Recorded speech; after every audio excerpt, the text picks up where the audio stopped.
What's up, guys? So, tanong lang, G ba kayo to lend a few minutes to listen what I gotta say about a few things sa panahon ng mga Amerikanos? Pwede ba? G ba? Siyempre G yan, pare. By the way, I'm gonna introduce myself first, I'm Brian Sagin, sheesh! And, I like to tell you nga, two things tungkol sa pananakop ng mga Amerikanos. First thing is, itinalaga ang wikang Ingles bilang wikang opisyal ng Pilipinas. So, noong dati panahon, broski, when the Americans came to the Philippines, they were like, hey, we rule your country, bro. So, what we do back in America, that's what we do here. Sure! So harsh naman, pare. Sa second thing, Ingles ang medium na ginamit sa pagtuturo sa mga paaralan. Naging paksa sa mga talakayan ang ukol sa kasaysayan, kultura, ekonomiya, at politika ng Amerika. Sheesh, bruh. Why the Americans gotta be like that, huh? Or they want us to like forget our culture, bros. Pero, hindi nila alam. Sa Pinas ka makakahanap ng tunay na siya. Yun lang naman masasabi ko. Salamat sa pakikinig, bro. You're a real one. Magandang gabi, bayan. Simula nang ituro ang wikang Ingles sa mga pribado at pampublikong paaralan.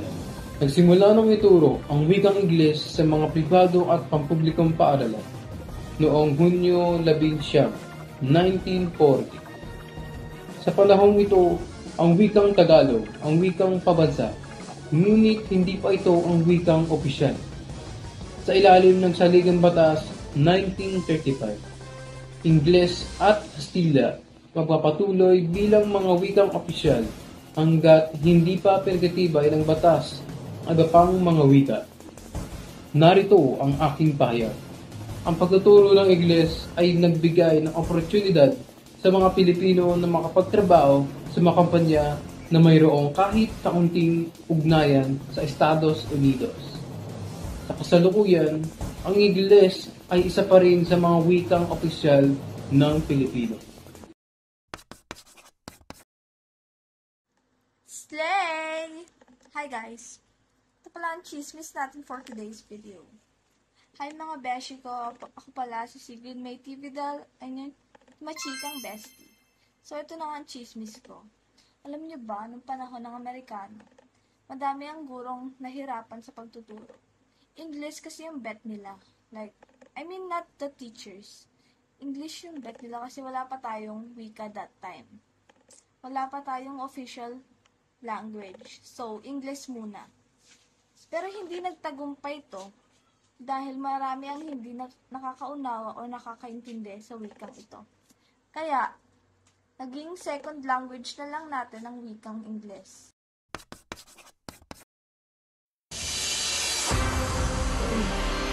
Ayon kay Sailor 2012, ang vernacular o mother tongue ay isang programa ng kagawaran ng edukasyon ng Pilipinas ng layunin gamit ang lokal na wika ng isang lugar